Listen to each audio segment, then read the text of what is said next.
ikapita kwa Akabu. Ensuite, Ikapita tena. d'Akab à Judas Iscariote. Ikatoka kwa Akabu kwa Yuda Iskariote. L'aboutissement, l'antichrist. Na hadi ukaweza kuzaa ule mpinga Kristo. Parce que nous parlons, Kwa sababu tunasema la bête au commencement, yule mnyama la mwanzo, bête à la fin. mnyama mwisho. Nimrod est celui qui a commencé l'idolâtrie sur la terre yeye ndiye ambaye alianza kumiliki hapa duniani au travers de son père Kish. kupitia baba yake yule Kish. C'est là qu'il y a eu maintenant l'adoration de plusieurs dieux, comme nous avons parlé la fois passée. Kulianza mwanzo kuabudu wa Mungu wengi. Le prothéisme, le monothéisme a été arrêté. Wale wa Mungu mmoja et ils ont bâti des villes. waliweza kujenga et ils étaient dans la ville de Shiloh. Na walikuwa katika mji wa Et c'est là que le père d'Abraham ndipo pale baba yake était dans cette ville là-bas. alikuwa katika Ils adoraient tous les idoles. walikuwa naabudu watu Et sanamu. ils ont construit le tour de Babel. Walijenga Et ule mnara Dieu wa a Babeli. confondu cela, vous connaissez l'histoire. Mungu aliweza kupenganisha Et mmoja quand Babylone a été construite, wakati Babiloni ndio c'est de là qu'est sortie l'église catholique. ndipo kule kulipotoka kanisa Katolika. Suivez attentivement avant que je puisse aborder cela. Mfuate vizuri kabla niweze kuanza. Et dans ces derniers jours, Na hizi siku za mwisho il y a l'esprit de l'antichrist et l'esprit de Christ. yule roho wa Kristo na roho mpinga Kristo. L'esprit de l'antichrist, de Christ dit les jours des miracles sont passés. L'esprit de Christ dit il est le même hier, aujourd'hui, éternellement. Yule roho wa Kristo anasema yeye ni sawa sawa jana leo hata milele. L'esprit de l'antichrist dit ça ne change rien qu'on vous baptise dans le Père, Fils, Saint-Esprit, qu'on vous verse de l'eau sur vous, qu'on vous asperge encore, ça revient au même. Na wanasema tu sawa sawa. La Bible dit que Dieu est infaillible. Biblia inasema eti Mungu hawezi Et qu'il ne kushindwa peut pas changer. na hawezi badilika. Qui allez-vous servir? Nyinyi ambao tutaweza C'est à vous de décider. Ni kwenu nyinyi kuweza kuamua. Maintenant, Sasa après Nimrod, kisha Nimrod qui venait de Cam, ambaye tutokea kule kwa Kan, qui a été un homme puissant, un chasseur puissant, ambaye alikuwa ni kabisa ni mwindaji mwenye qui udasi, a mwenye udasi, introduit l'idolâtrie. ambaye aliweza Ils kuleta adoraient des idoles, walikuwa na ils adoraient des racines, ils adoraient la Trinité. wakiabudu ule Mungu tu. Et le temps ne nous permettra pas d'entrer en profondeur de cela. Wakati turuhusu kuangalia. C'est là qu'est sortie l'église catholique. Ndipo kule kulianza kanisa la Katoliki. Maintenant, nous appelons l'église catholique par respect, mais ce n'est pas une église. Sasa tunaita kanisa Katolika kwa heshima tu, lakini sio kanisa. Parce que le mot catholique signifie ce qui est universel. Lakini ile ambayo iko Katolika inamaanisha kile ambacho Mais ce cha n'était dunia pas une nzima. église universelle. Hayo sio kanisa ya dunia C'était nzima. une organisation Ilikuwa ni universelle. matengenezo fulani ya dunia mzima. C'est une autre tour de Babel. Ilikuwa ni mnara mrefu wa Babeli.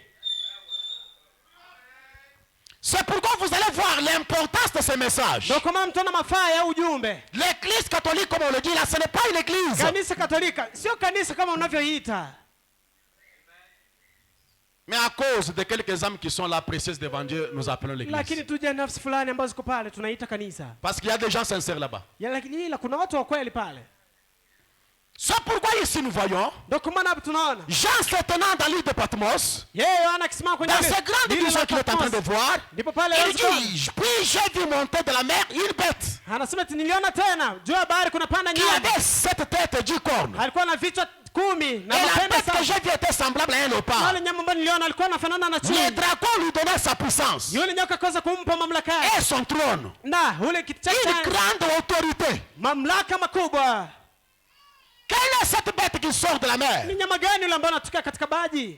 Parce que la bête était au commencement. Kwa sababu ile nyama alikuwa La bête doit être à la fin. nyama nayo pia anafika Et mwisho. cette bête sort de la mer. Yule nyama anatoka toka Et majini. le dragon lui a donné une grande puissance. Na yule nyoka aliweza kumpa mamlaka Et le makubwa. dragon représente Rome toujours. Nyoka inawakilisha Roma. Dans question-réponse du 15 Katika swali la mai majibu 54, ya mwaka 54. écoutez ce que dit Frère Branham Sikilizeni kile ambacho ndugu Branham au anasema. paragraphe 46. Aya 46. La Bible enseigne clairement que l'église catholique Biblia est la inafundisha. bête. Inafundisha wazi eti kanisa Katolika ni nyama. La Bible dit qu'une bête signifie une puissance. Kanisa Biblia inasema eti nyama inamaanisha uwezo. Est-ce vrai? Je, ni ukweli? Une bête. Ule nyama. Une bête veut dire une puissance. Nyama inamaanisha nguvu fulani, uwezo Et la fulani. bête Na nyama était la cité de Vatican. ilikuwa ni mji wa Vatican. La hiérarchie catholique. Kule ambao kuna ile kanisa Katolika. Cette hiérarchie catholique là. Kabisa ndo kuna heshima zao saba. C'était ça la bête. Ni yule ndo mnyama. Que Jean a vu monter de la mer. Ambao Yohana aliona pale juu ya bahari. Il y a ici un homme qui peut allumer la lumière. Kuna mtu ambaye anaweza kuwasha moto. Frère Branham dit dans prêcher le 29 décembre 63, paragraphe 252, écoutez ce que dit le messager. Il dit que ce sont les boucs qui conduisent les agneaux à la boucherie, à l'abattoir. Il dit ce sont les boucs romains qui ont conduit Jésus l'agneau au massacre. Et frère Branham nous dit que le plus grand ennemi de l'église, c'est cette organisation catholique. Cette église de Rome, c'est le plus grand ennemi de l'église spirituelle. Il dit, c'est vrai. Ce sont les boucs dénominationnels qui aujourd'hui conduisent les brebis innocentes au massacre. Et Frère Branham déclare, le plus grand massacre aujourd'hui c'est fait où? Dans l'église. S'il y a un endroit où les gens meurent, ils meurent spirituellement. C'est dans les églises.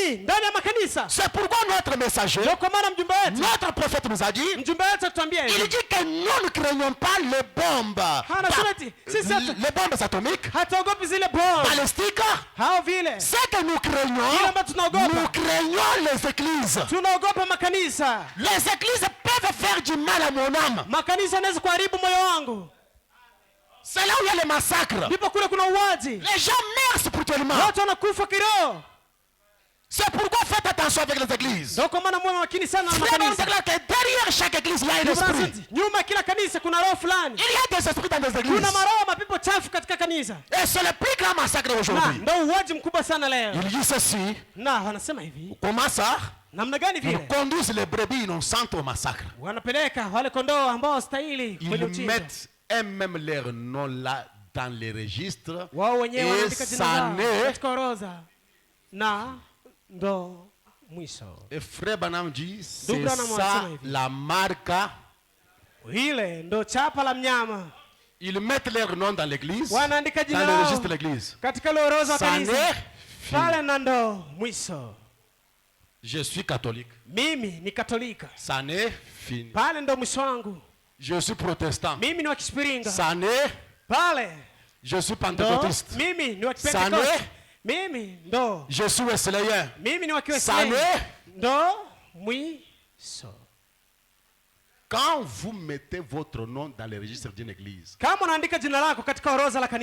vous n'allez plus loin que ça, c'est la marque de quoi? De la bête. Parce qu'il y a deux marques aujourd'hui. L'autre c'est la marque du Saint-Esprit. L'autre est la marque religieuse. C'est pourquoi ici, ce n'est pas le fait d'être membre de l'église. Nous devons aller plus que ça. Non, je suis catholique. Je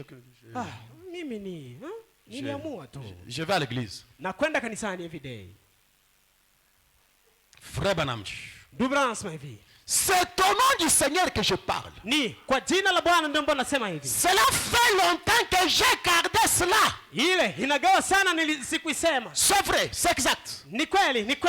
Qu'est-ce que la bête? Qu'est-ce que la bête? C'est la hiérarchie romaine.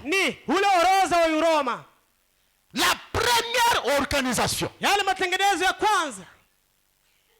C'est pourquoi je vous ai dit, s'il y a quelque chose sur cette terre, dans notre planète, qui combat le catholicisme, c'est le message de Branham. Et s'il y a quelque chose qui nous combat, c'est l'écuménisme. Nous combattons l'écuménisme et l'écuménisme nous combat.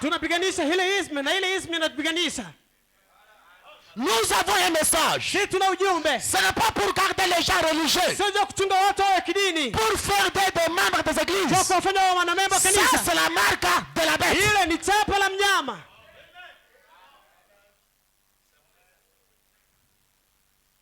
Et vous dites que je crois le message. Na, unasema tunaamini ujumbe. Je suis au tabernacle. Mimi niko katika maskani. Mais si ça se limite par là. Na si ça n'est fini. Pale ndo mwisho wako.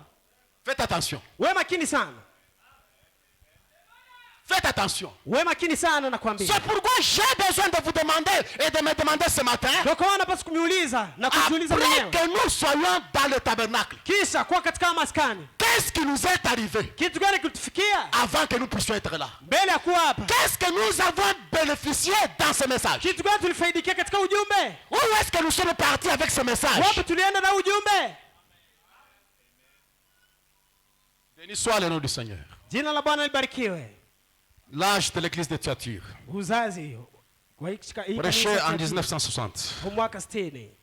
Paragraphe 142. Aya 142. Puis j'ai vu monter de la mer une bête qui avait du cornet et cette tête. Sasa nikaona juu ya bahari kulipanda ule nyama ambaye alikuwa na vichwa kumi.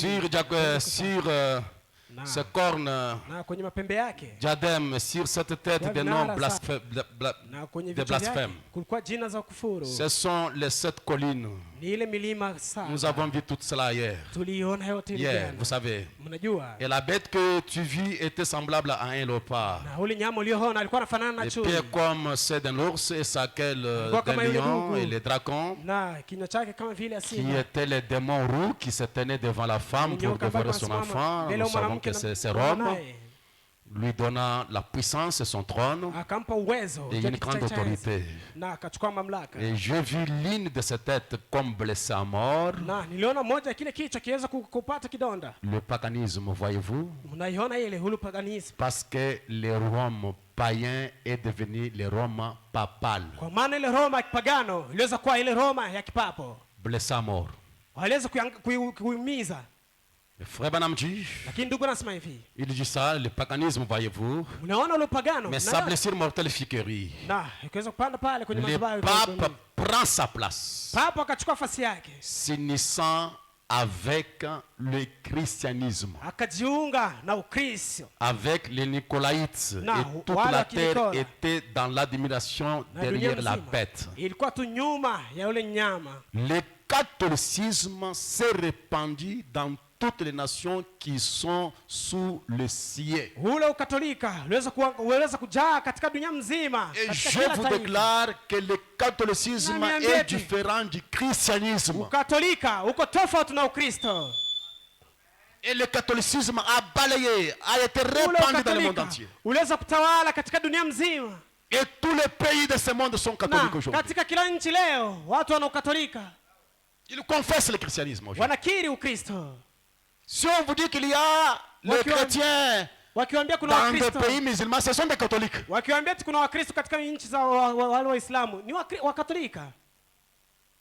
On vous dit par exemple que l'église qui est à Arabie Saoudite, c'est les catholiques. Mais Dieu honore les cœurs sincères. Mais c'est un système qui est répandu dans le monde entier. Et c'est quoi ça? Cette organisation a commencé à polluer la terre.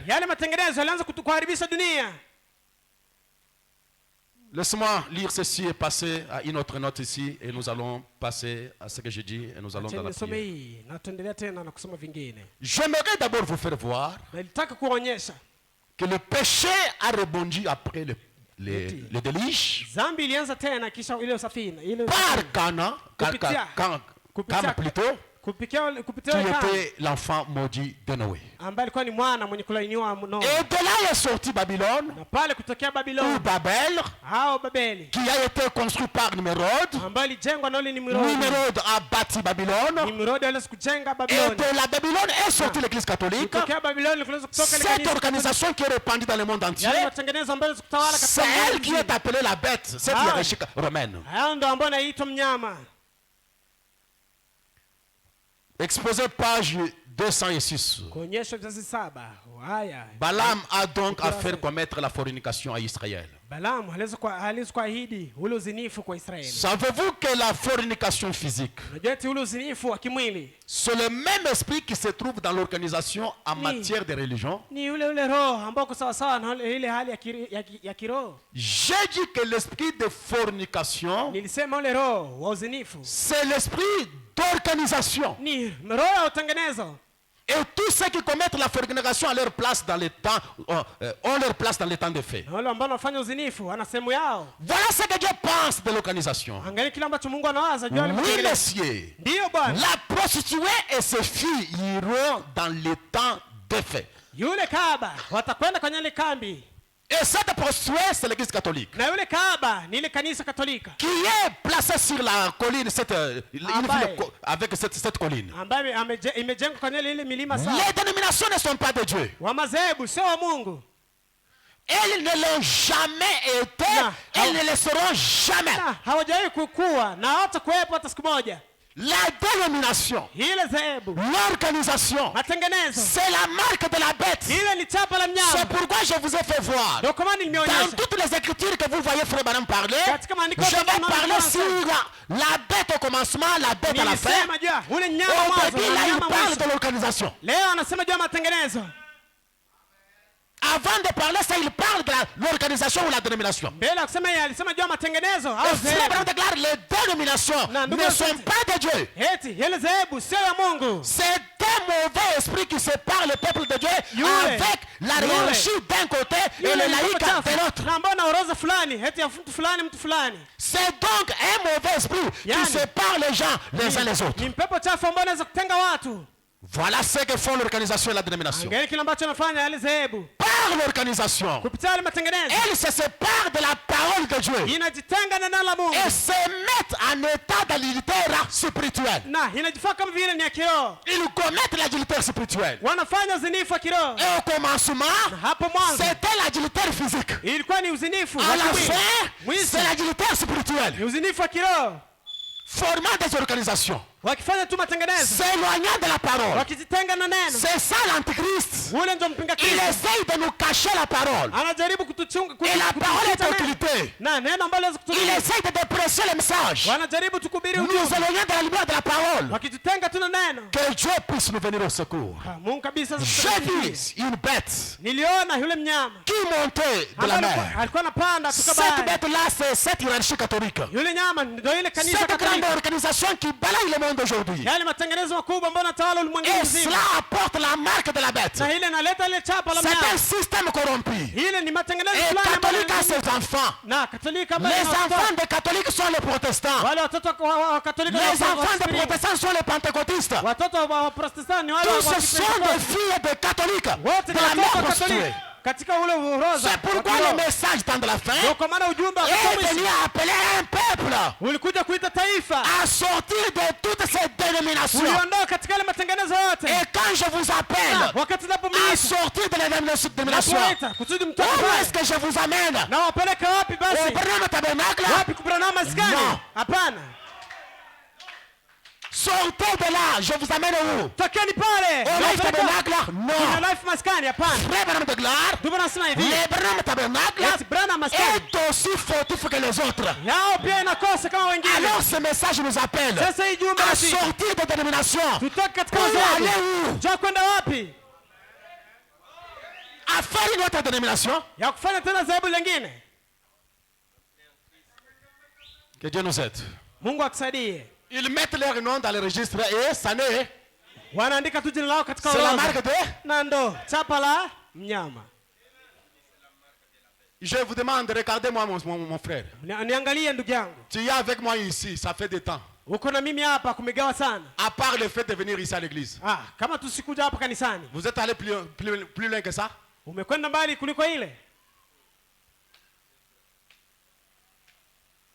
C'est pourquoi nous avons un message.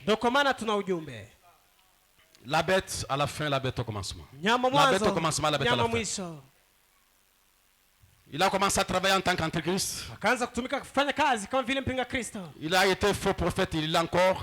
Alikuwa nabii wa uongo, pia ni Après nabii wa le uongo. départ de l'épouse, il devient la bête. Kisha kwenda kwa bibi harusi, yeye anakuwa mnyama. Mais c'est la profondeur qui appelle la profondeur. Lakini ni urindi ambao unaitwa urindi mwingine. La bête vient chez la bête. Yule mnyama anakuja kwa mnyama. Dans cette hiérarchie romaine, Katika roho cette bête qui monte de la mer. Yule mnyama na Et Lucifer vient, il s'incarne sur le trône. na Lucifer Et anakuja sur le trône, qui est sur le trône là-bas? C'est le pape. Anasema eti ambao amekaa hapo kwenye kiti cha enzi ni papa. Je ne sais pas si vous voyez ça. Sijui kama mnaiona. L'église catholique, Ile kanisa Katolika, où Rome est décrit dans la Bible comme étant les dragons rouges. Roma wamesema katika Biblia kama vile wale nyoka mkundu. Et sur son trône, il y a un pape. Na kwenye kiti chake cha enzi Et kuna yule quand le papa. diable sera chassé au ciel, Na wakati il shetani vient atafukuzwa pale, s'installer sur son trône. anakuja kuikaa Dans kwenye un kiti être cha humain enzi. appelé la bête. Ndani ya binadamu ambaye anaitwa nyama. Mais laisse-moi vous le dire ce matin. Lakini acha niwaambie asubuhi hii. Ce message que vous écoutez, Hii ujumbe ambao mnasikia, il y a la partie historique, kuna sehemu ya historia il y a une partie future, na kuna sehemu il y ijayo a aussi une autre partie présente. na kuna sehemu ya sasa. Ce qui nous intéresse, Ile ambayo natuhusu c'est sasa, la partie actuelle du message. ile sehemu ya sasa hivi ya ujumbe. Le futur viendra. Ijayo itakuja. Moi, je ne serai pas là. Mimi sitakuwepo tena. Le passé est déjà arrivé. Ile Je n'étais pas là. sikuwepo. Maintenant, le présent m'intéresse. Sasa nipo hapo kwa wakati wa sasa.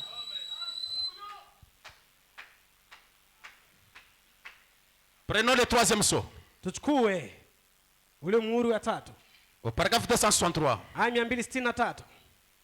Ce genre d'église d'antichrist avance. Kanisa kama hizi za kupiga Kristo zinaendelea. L'église d'antichrist avance. L'église catholique. Kanisa mpinga Kristo Et tout le inaendelea. système catholique. Yale matengenezo Et yote ya leurs Katoliki. enfants, les dénominations. Watoto wao wale madhehebu wanaendelea. L'épouse aussi Bibi harusi pia est passée par différentes choses. imepitia vitu vingi. La justification, Kuhesabiwa haki, la sanctification, ule utakasa le baptême du na Saint-Esprit. ubatizo wa Roho Mtakatifu. Et Na elle continue simplement à avancer. inaendelea tukisonga mbele. Justification Kuhesabiwa haki avec Luther. na Luteri. Sanctification Ule utakasa avec Wesley. na ule Wesley. Baptême du Saint-Esprit, Ubatizo wa Roho le Mtakatifu mouvement pentecôtiste. na ile hali ya Mais Kipentekoste. l'épouse avance. Lakini bibi harusi anaendelea. Vous voyez, Mnaona? exactement comme tel. Sawa sawa kama vile. Seulement eux, ils ont eu leur réveil en premier, Lakini wao walipata ufunuo wao. alors que l'église, elle en a eu en dernier. Vile vile na kanisa lao na sisi kwa Les 3 premières années, ile miaka yao ya kwanza hivi ya les 3 premières étapes ont conduit à l'âge des ténèbres. viwango vyao vitatu vile viliweza kuongoza kule. Ensuite, la troisième étape, c'est l'église qui apparaît de nouveau. Kile kiwango cha tatu ni kanisa ndio ambalo linaonekana tena. Dès la justification à la sanctification. Tangu kuhesabiwa haki Et du baptême au Saint-Esprit, na ubatizo wa du Roho Mtakatifu. Saint-Esprit.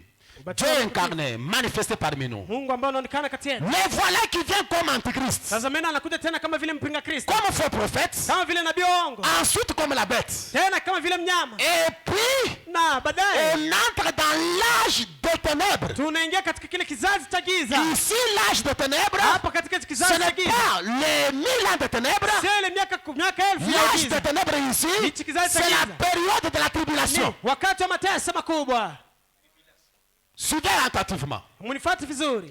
Et l'église sort de cet âge de ténèbres. Na ile kanisa inatoka katika kizazi cha giza. La justification, Kuhesabiwa haki, la sanctification, utakaso, le baptême du Saint-Esprit, ubatizo wa Roho Mtakatifu. la parole incarnée. Neno ambalo lifanya Et mwili.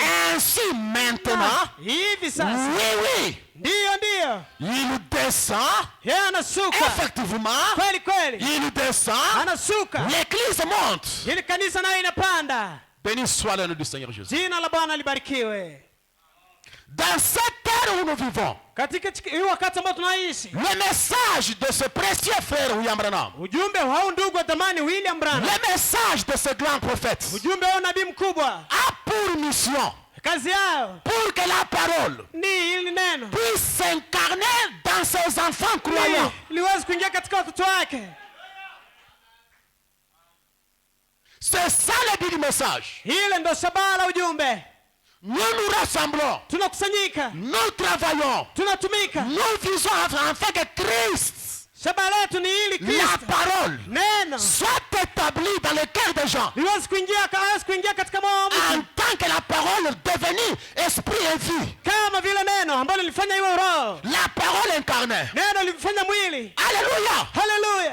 commença à envoyer par les prophètes. Mungu anaanza kufanya kazi kupitia nabii. Il a envoyé les rois. Alituma wazee. Il a envoyé les sacrificateurs. Alituma il a envoyé les prophètes. Alituma manabii. Et finish. Hadi mwisho. C'était Christ lui-même. Ilikuwa ni Kristo mwenyewe. La parole incarnée dans son peuple. Neno lilifanya mwili katika dans ces derniers jours. Hiyo wakati wa mwisho. Après l'âge des réformateurs. Kisha ile kizazi cha Jésus-Christ. Yesu Kristo. devait se révéler au temps de la fin. Angepaswa kuonekana kwa mwisho. Et s'incarner dans une chair humaine. Kuingia katika mwili wa mtu. Et chaque semence na kila mbegu doit produire inapaswa kuzaa selon son espèce. Kulingana tabia yake. La justification avec Luther. Kuhesabiwa haki na Luteri. Sanctification avec Wesley. Ule utakaso na Wesley. Baptême du Saint-Esprit avec les pentecôtistes. Ubatizo wa Roho Mtakatifu na c'est la restauration des dons spirituels. Maintenant, l'église doit faire un pas vers la parole incarnée. Et cette parole, avant qu'elle s'incarne dans les gens, elle s'est incarnée dans un homme. La parole a été incarnée ici. Christ a été personnifié. L'être total. La plénitude de la Pentecôte est révélée dans un homme. La divinité faite chair parmi les gens. Christ lui-même n'était venu s'unir au corps dans un ministère de la réincarnation de la parole. Ce qui était au commencement, ce que nous avons appris, ce que nos yeux ont vu concernant la parole de vie. Alléluia. Christ a été fait chair. Béni soit le nom du Seigneur Jésus. La parole incarnée, c'est qu'il en est maintenant.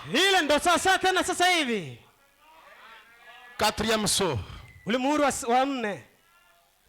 demandez pourquoi je suis venu au message. Il y a un but principal. Hapa kuna lengo la msingi sana.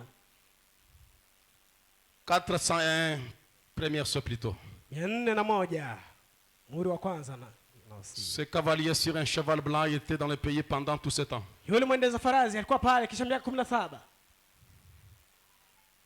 L'Antichrist, il se transformera.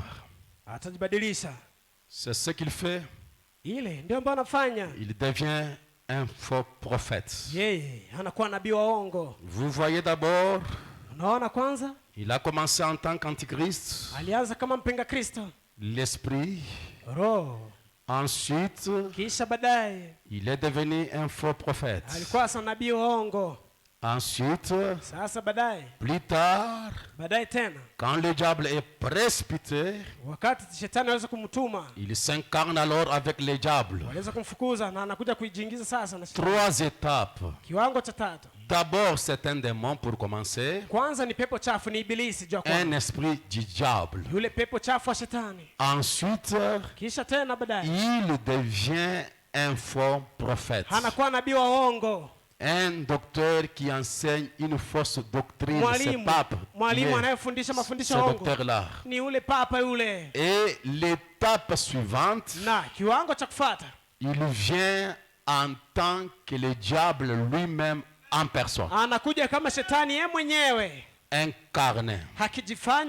Voyez, le voilà. Maintenant, écoutez ce qui m'intéresse. Et au même moment, où le diable est précipité du ciel et s'incarne dans un homme, le Saint-Esprit monte et redescend dans des hommes de chair.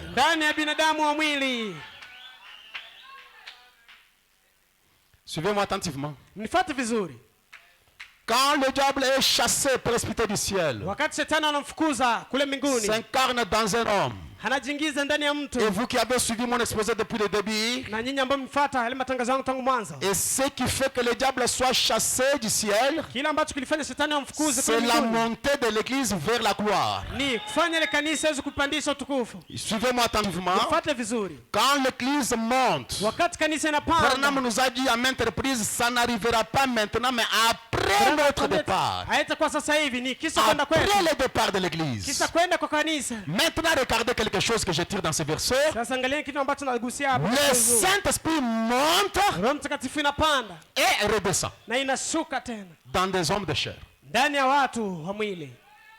Il y a quelque chose qui arrive. Quand l'église monte dans la gloire, car le Saint-Esprit qui monte, il monte avec l'église. Il va placer l'église dans la gloire. Et le même Saint-Esprit redescend. Comment il redescend? Il oint les deux prophètes. Et les deux prophètes, chapitre 11, ils appellent les 144 000 sur la terre. Entre ce temps-là, Rome fait l'alliance avec les Juifs. Watu wanafanya kabisa ule muungano na Rome fera l'alliance avec le juif. Wakati wa Rome itafanya muungano na Wayuda. Semaine il doit rompre cette alliance. Wakati fulani wataanza kukata ule muungano. Et il commence à maltraiter le peuple d'Israël. Na wataanza kutesa tena wale watu wa Israël. Wakati wale et le reste de la femme, na wale watu de la postérité, la vierge folle vont passer par la période de tribulation. Watapita katika ile wakati wa mateso. Au même moment, le Saint-Esprit qui était monté, il redescend, voyant des prophètes, et ces prophètes appellent le seulement de 144 000 jours. Frère Branham dit Amen. Oh là là là là. Quel moment glorieux. Demain soir, Dieu voulant le deuxième saut. Béni soit le nom du Seigneur Jésus. Quand le Saint-Esprit monte, il monte avec l'église. Et l'église reste 3 ans et demi dans l'os de l'agneau, dans la gloire. Pendant ce temps, l'Esprit redescend, voyant des chairs humaines. Il appelle de 144 000. Les deux oliviers d'après chapitre 11, ils s'éteindront là, prêchant l'évangile à Israël. Béni soit le nom du Seigneur Jésus. Tout ça, c'est dans le futur. C'est dans le futur. Maintenant, avant que cette chose puisse avoir lieu, que la bête s'incarne dans la faux prophète, Dieu nous envoie un prophète. Un prophète de la vraie parole. Et il vient apporter un message. Et ce message fait redescendre la puissance du Saint-Esprit dans les gens. Alors que l'ennemi Satan est au bout de ce ministère du faux prophète, Dieu révèle le vrai prophète, Christ lui-même, incarné dans son peuple. C'est Malachie 4, Zacharie 14, Hébreux 13, 8, Jean 14, 12, Luc 17, 30, Apocalypse 10. Il y a maintenant un vrai prophète qui s'incarne maintenant. Et quand nous allons plus loin, ce vrai prophète, c'est Jésus-Christ lui-même. Alléluia. Le prophète de l'ère, c'est Jésus-Christ lui-même, s'incarnant dans un corps humain. Il vient avec un message. Et ce message fait descendre la puissance de Dieu dans les gens. Et ce message, vous pouvez l'écouter vous seul dans votre maison. Et la puissance de Dieu peut descendre. Ce message, vous pouvez l'écouter en famille. Et le Saint-Esprit descend en famille. Je sais de quoi je parle. Le message de Branham fait descendre la puissance dans les gens. Et quand cette puissance descend, ça transforme de vie. Ça change chaque système. Alléluia. Ça ramène les gens là où ils devraient être. Et cela, c'est la partie présente du message.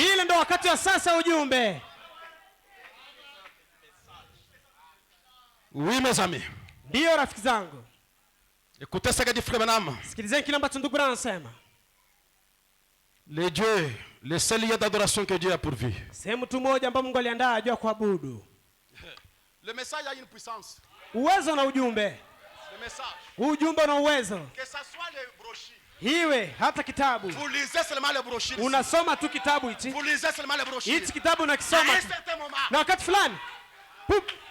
Unashikwa na uwezo. Vous écoutez seulement la bande. Unasikia tu kanda. Vous écoutez seulement la bande comme ça. À un certain moment, le message est accompagné d'un être surnaturel. Unasindikizwa na ule mtu wa kiroho. Le message est accompagné d'un ange. Unasindikizwa na malaika. Le message est accompagné par une lumière mystique. Unasindikizwa na mwanga ambao onekani. Vous ne pouvez pas croire le message de Branham. Hawezi kabisa kwa de tout votre cœur. Sans que quelque chose de surnaturel vous arrive. Je ne crois pas, mes amis. Vous ne pouvez pas être sincère avec ce message sans palper quelque chose. Non.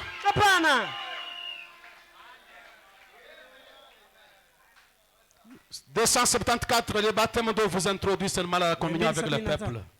Ubatizo unakuingiza tu katika ushirika na ndugu zako. Je dis le seul lieu d'adoration prêché le 28 novembre 65, paragraphe 274. Aya 274. Écoutez ce que dit notre messager. Sikilizeni kile ambacho nabii wenu anasema. Le baptême d'eau ubatizo wa maji vous introduit simplement dans la communion avec les. Unakuingiza tu katika ushirika na ndugu zako. Baptiste est là. Yule mbatizaji yupo pale. Si vous voulez être notre frère, ukitaka kuwa ndugu yetu, allez, on vous baptise là. Nenda wakubatize kule. Tu deviens un frère parmi nous. Wewe unakuwa tu ndugu kati yetu. Montrant que vous reconnaissez avoir accepté Christ. Ukionyesha kwamba wewe umemkubali Kristo. C'est la vérité. Hiyo ni ukweli. Mais lakini il s'agit du baptême de l'esprit. Hapa ni ubatizo wa roho. Je peux invoquer le nom de Jésus sur vous en vous baptisant. Nikinaweza kuita tu jina la Yesu juu yenu nikisema. Mais cela n'atteint pas la chose. Lakini ile haitagusa kitu.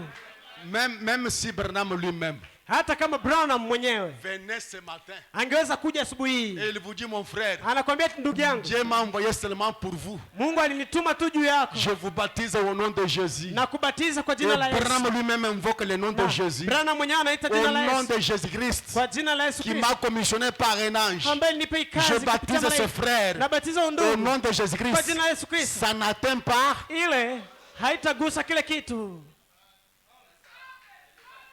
Oh, je suis déjà baptisé. Nimeshabatizwa. Le baptême d'eau ne vous avance en rien. Ubatizo wa maji haikufanyi kitu. C'est seulement pour que tu sois notre frère. Ni jua tu ndugu yetu. Un membre de l'église. Mwanamemba wa kanisa tu. Mais lakini une fois que le Saint-Esprit, mara tu moja tu Roho Mtakatifu, la vraie parole, yule neno la kweli, une fois que le Saint-Esprit, Roho Mtakatifu, la vraie parole, neno la kweli, entre réellement en vous, anaingia ndani yako, la parole, neno, Jésus, yes, alors, sasa, frère, le message n'est plus un secret pour vous. Ujumbe alituma sasa juu yako. Vous le connaissez, frère. Utatambua sasa ndugu. Il est tout à fait clair devant vous. Ile kabisa inaonekana sasa mbele yako. Quand est-ce que le message devient clair? Wakati gani ujumbe unakuwa la vraie parole, wakati neno la kweli, entre réellement en vous, inaingia kwa ndani yako. Alléluia. Hallelujah. En ce moment-là, ile wakati le message n'est pas un secret. Ujumbe sio siri. Vous le voyez devant vous. Unamwona sasa mbele yako.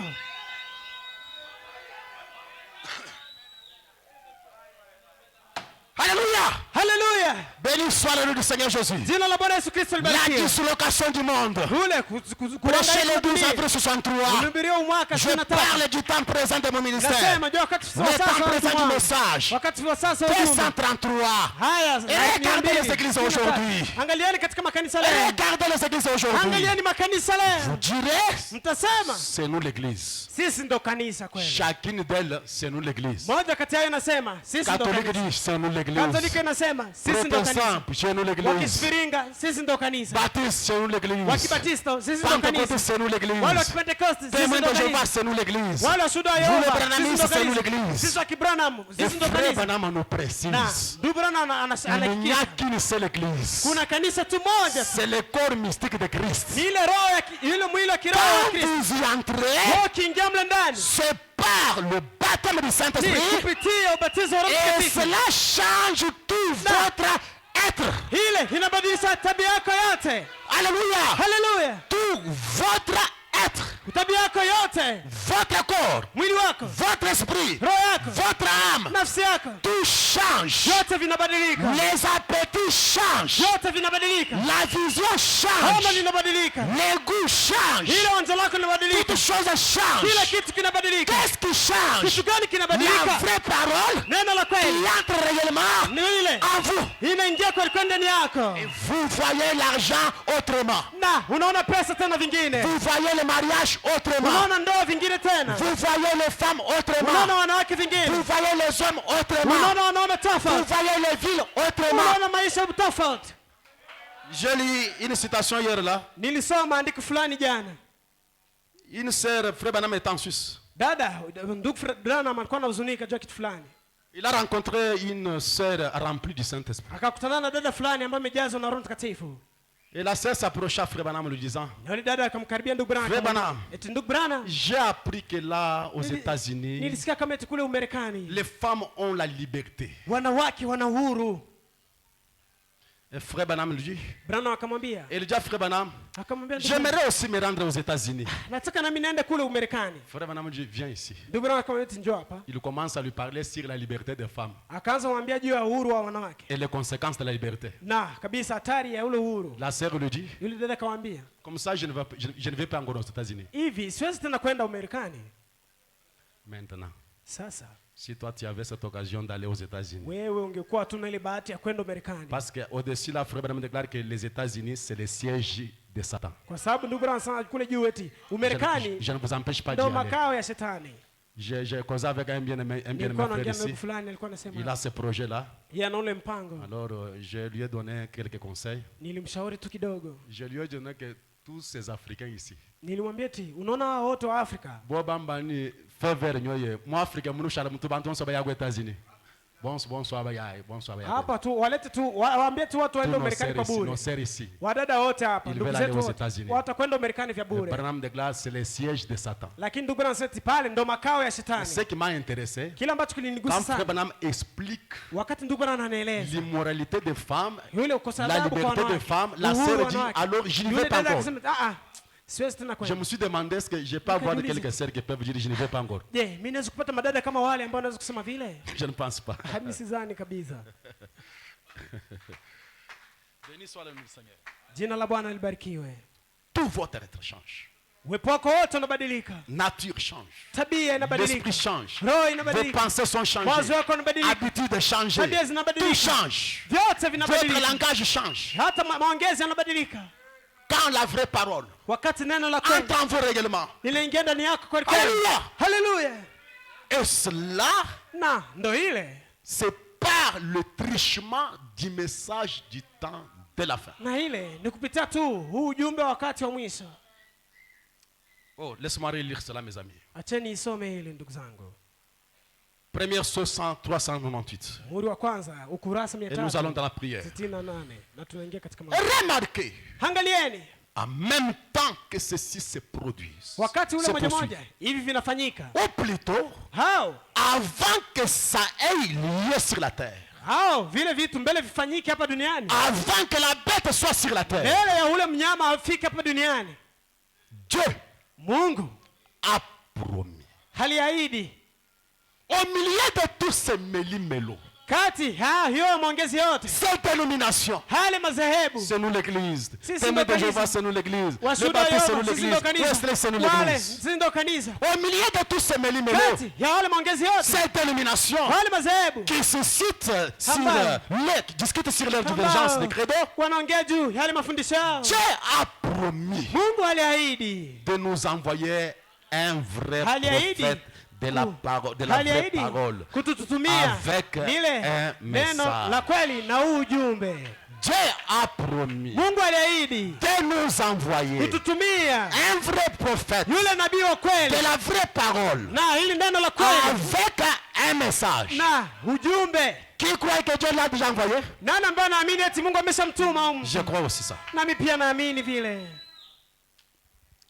Avec un message de revenir à la parole originelle de Dieu. Et à la foi de nos pères. Pour faire descendre la puissance du Saint-Esprit parmi les gens. Si je crois ce prophète, c'est un pas. Mais ce prophète, ce message doit faire descendre la puissance sur moi. Sur moi. Avec une puissance qui l'élèvera au-dessus de ces choses. Et la fera entrer au même moment. Oui. La même parole est confirmée par Jésus-Christ. Pour montrer qu'il est le même hier, aujourd'hui, éternellement. Dieu m'a promis de m'envoyer un vrai prophète de la vraie parole avec un message pour me ramener, pour me faire revenir à la parole originelle, à la foi de mes frères. Et ce message pour faire descendre la puissance de Dieu sur moi.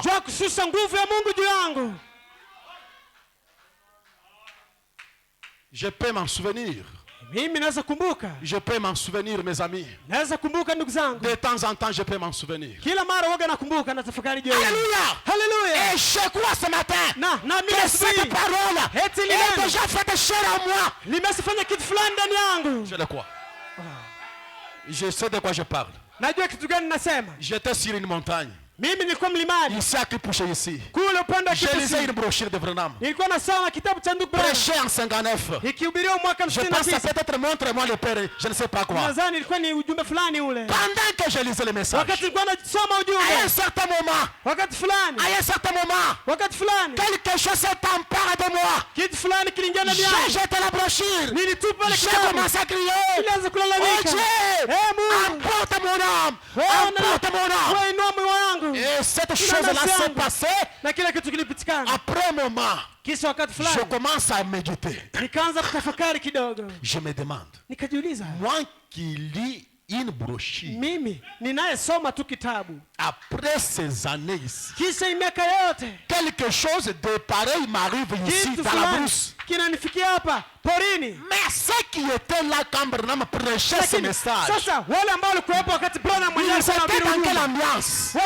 Si moi je lis la brochure et cette chose descend ici, mais ceux qui étaient là, dans l'auditoire là, quand Branham prêchait, ce message doit faire descendre la puissance sur les gens. Et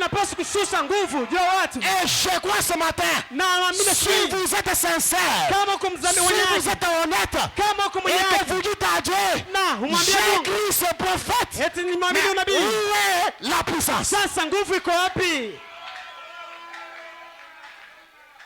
Les prophètes j'ai reçu, les prophètes j'ai déjà accepté, mais où est la puissance?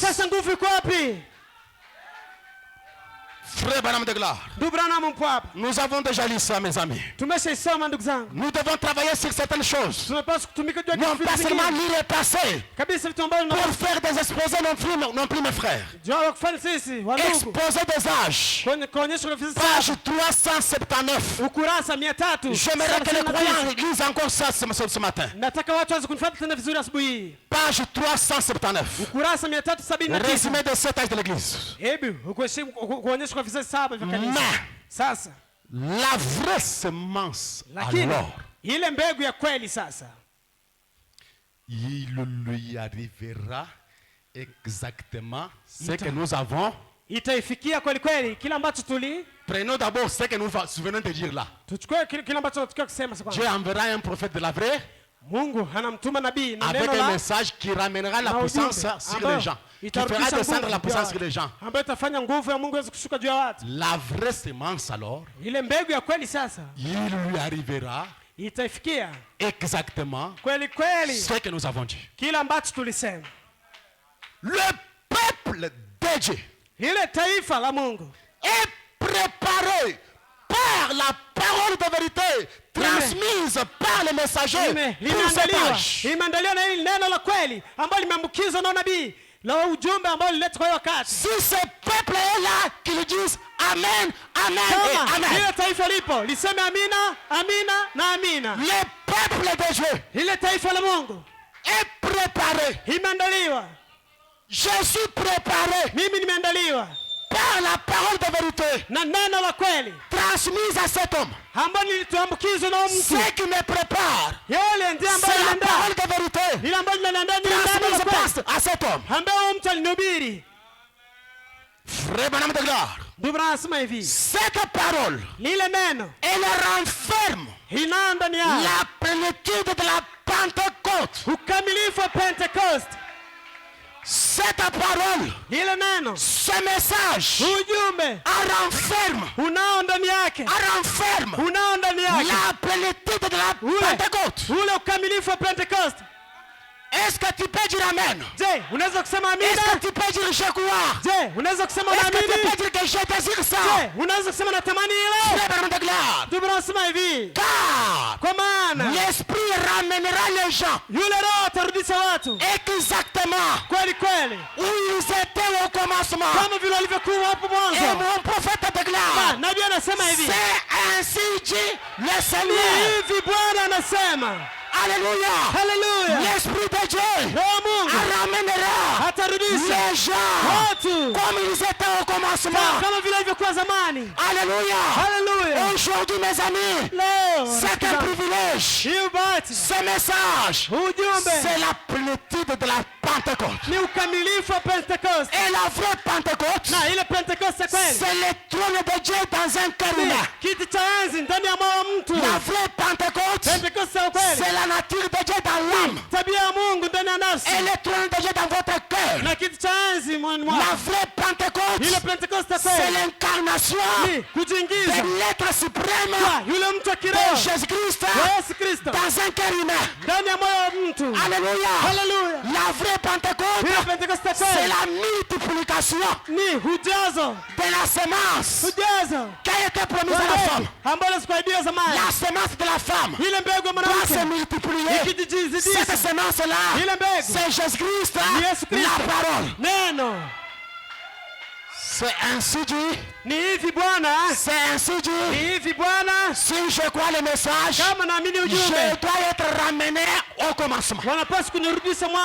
Au commencement, l'homme était en communion avec Dieu.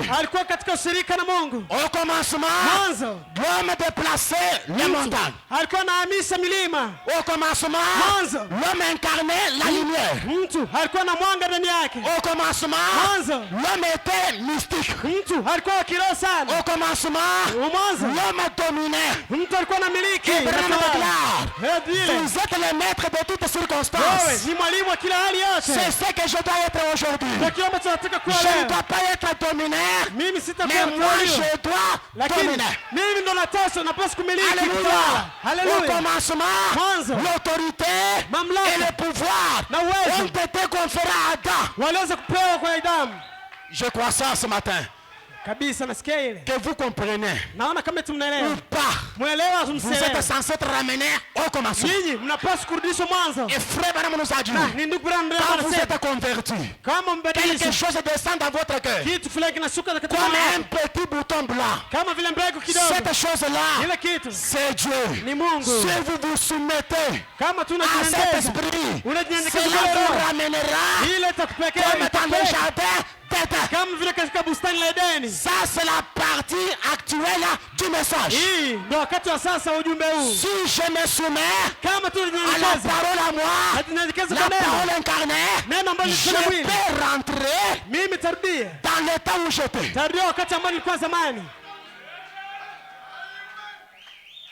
C'est ainsi que ce matin, j'aime voir les Adams restaurés. J'aime voir un peuple restauré. Ne venez pas dans les messages pour taper les mains, pour suivre un mouvement religieux. Les messages temps de la fin incarnent la plénitude de la Pentecôte.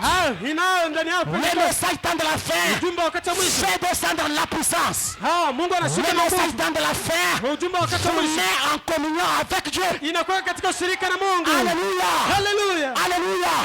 C'est là que nous chantons l'ami de Jésus, communion divine, communion divine, communion divine, la communion que nous avions dans le jardin d'Éden en ce dernier jour. Dieu a restauré cette communion.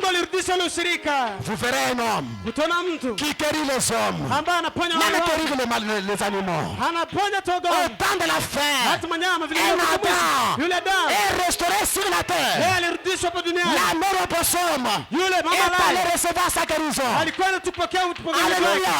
Même là dans la brousse, frère Branham dans la chasse, il se retrouve devant une ribambelle des animaux. Et il était là. Il avait le chemise carolé rouge. Et Branham assis là. Quelques cerfs. Les cerfs sont venus. Ils s'approchaient de Branham. Il se regarde. Il regardait Branham. Il s'approchait.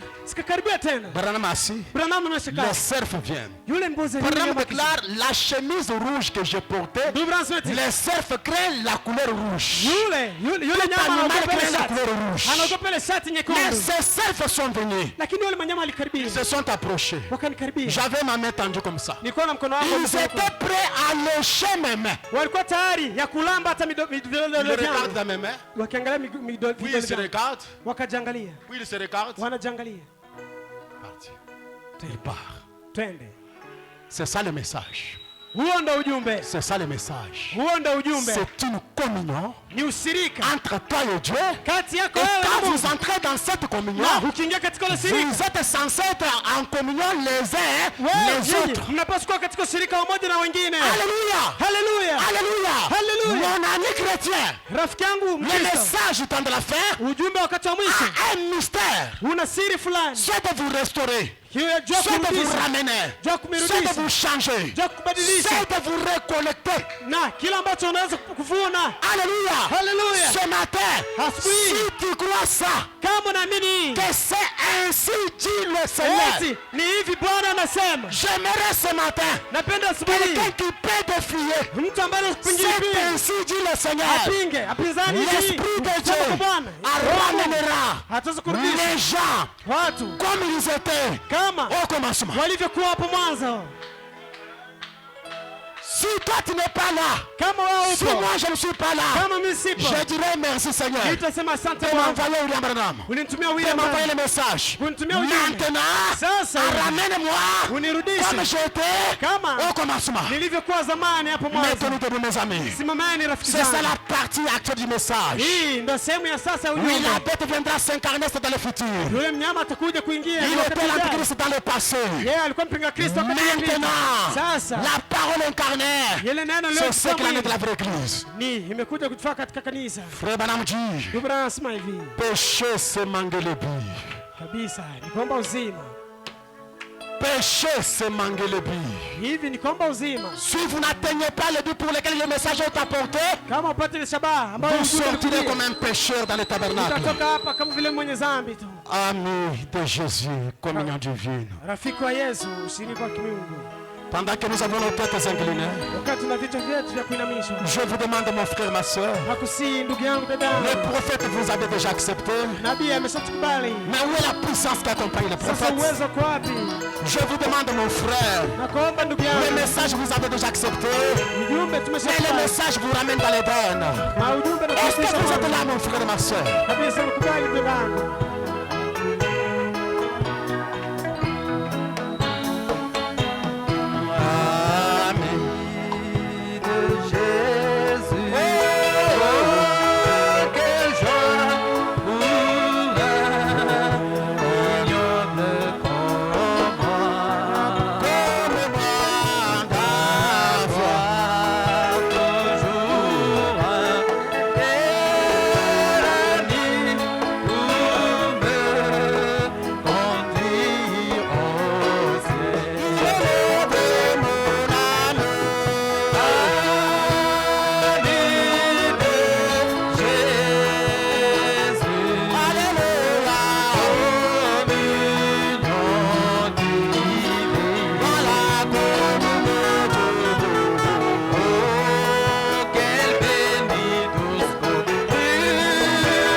cependant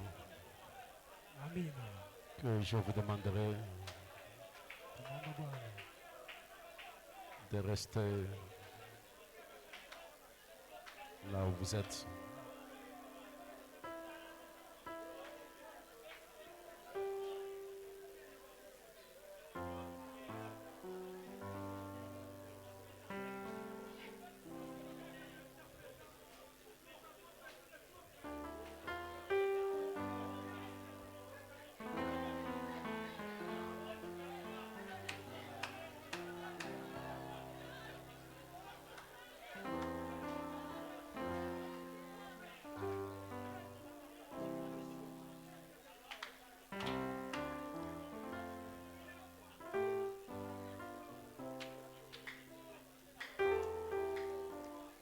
Pendant que nous avons nos têtes inclinées,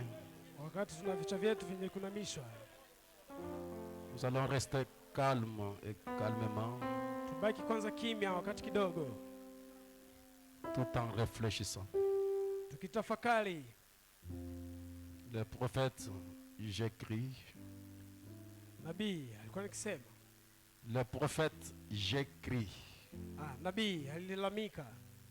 J'ai déjà accepté le prophète. Le message, j'entends cela. Mais où est la puissance?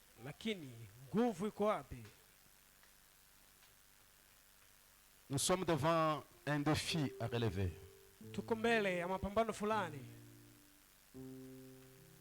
Ce prophète de la vraie parole viendra avec un message. Et ce message incarne, renferme la plénitude de la Pentecôte. Et cet esprit qui descendra au travers le message ramènera les gens là au commencement, comme ils étaient au commencement. Et on signe en disant ainsi dit le Seigneur. Et l'ainsi dit le Seigneur n'échouera jamais. L'ainsi dit le Seigneur ne faillira jamais.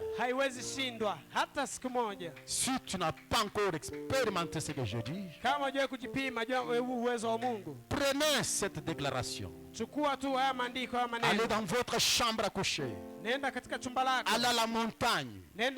Enfermez-vous quelque part. Et dites à Dieu, le prophète, moi j'écris. Le message j'ai accepté. La Pentecôte je dois recevoir. Mais je ne suis pas encore ramené comme j'étais au commencement. Et je crois que quelque chose doit arriver. Les nations se disloquent. Israël se réveille. Le signe que les prophètes prédisent. Les jours des gentils sont comptés, encombrés de rêves. Bientôt sera l'éternité. Le fiquier bourgeois de Jérusalem est restauré. Sa nation longtemps dévastée, sa dernière pluie tombe. Et l'appel aujourd'hui revient aux toits dispersés. Les ciels sont ébranlés. Mais beaucoup sont trompés. Sur ce que Dieu fait dans le ciel, l'église et la puissance qui secoue cette terre. Car le jour de la rédemption est proche. Les faux prophètes trompent. Ils nient la vérité. Le pape trompe. Il permet l'homosexualité. Le pape trompe. Mais Jésus-Christ c'est notre Dieu. Oui, la vraie parole incarnée. Je vous demanderai de vous tenir un peu debout alors que nous allons murmurer doucement, doucement. 161 croix seulement. les nations se disloquent.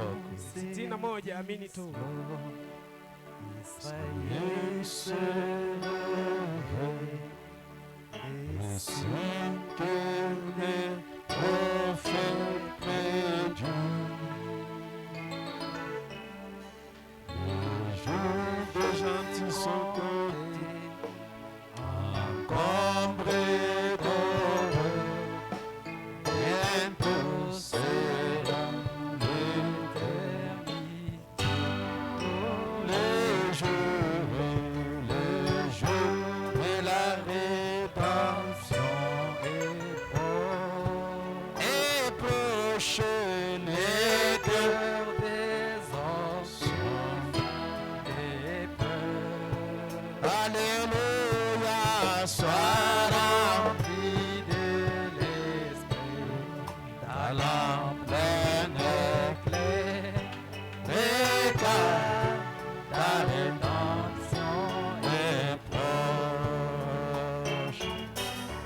Les figuiers bourgeonnent, Jérusalem restaurée, sa nation longtemps dévastée. Sa dernière pluie tombe, et la peine aujourd'hui revient au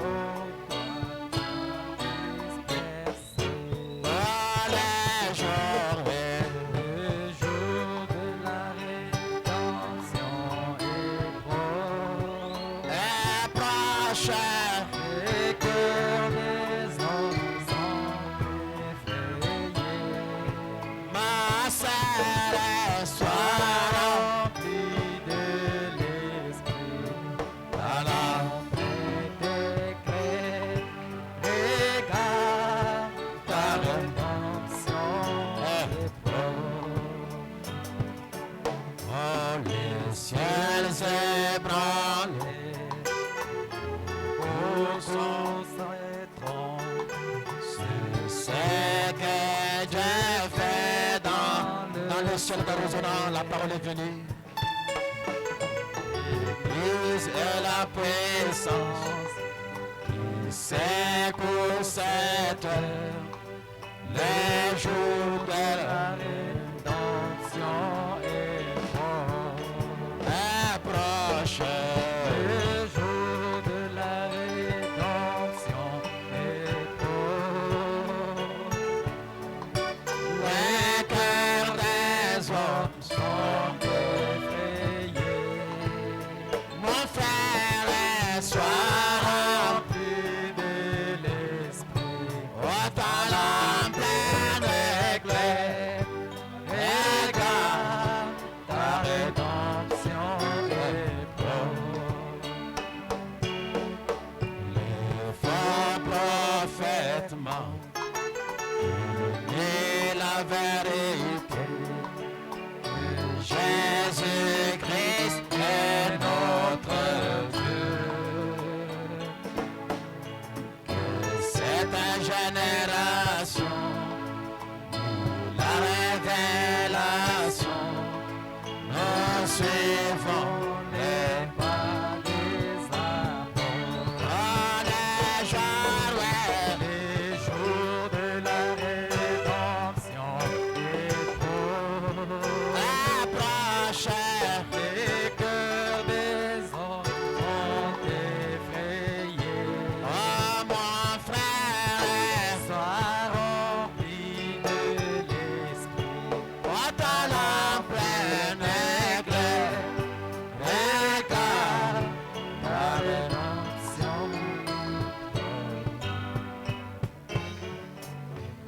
Pendant que nous suivons la prière,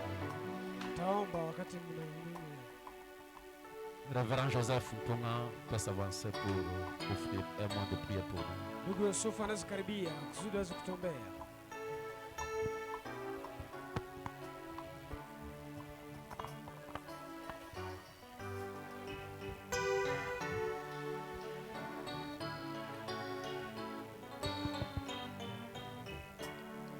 Amen.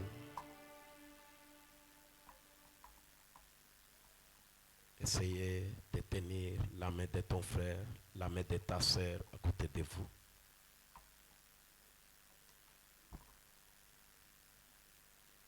Que nous puissions faire quelques vœux dans notre petite prière. Pendant que moi je vais prier pour vous, toi aussi tu pries pour ton frère, pour ta sœur que tu tiens à la main, à cause de ce message que nous avons entendu ce matin, que nous puissions vraiment faire le vœu pour dire à Dieu, je n'ai pas accompli les buts pour lesquels tu m'avais envoyé dans ce message. Laisse ta puissance du Saint-Esprit, laisse ta victoire m'accompagner et accompagner mon frère et ma sœur que je tiens à la main. Moi, je vais prier pour vous. Toi, tu vas murmurer pour ton frère, pour ta sœur. Tu fais quelques vœux pour ce début de cette année. Et que nous puissions voir là où nous avons fauché. Que Dieu nous donne la force d'avoir la victoire cette année. Seigneur Jésus-Christ, Dieu Tout-Puissant, ce matin, nous sommes convaincus que c'est toi qui nous as parlé. Parce que toi, tu ne parles pas en vain, Seigneur. C'est parce que tu as vu, Seigneur Jésus-Christ, que nous avons oublié l'essentiel. Nous avons tenu, Seigneur Jésus-Christ, à ce qui va se déterminer un jour.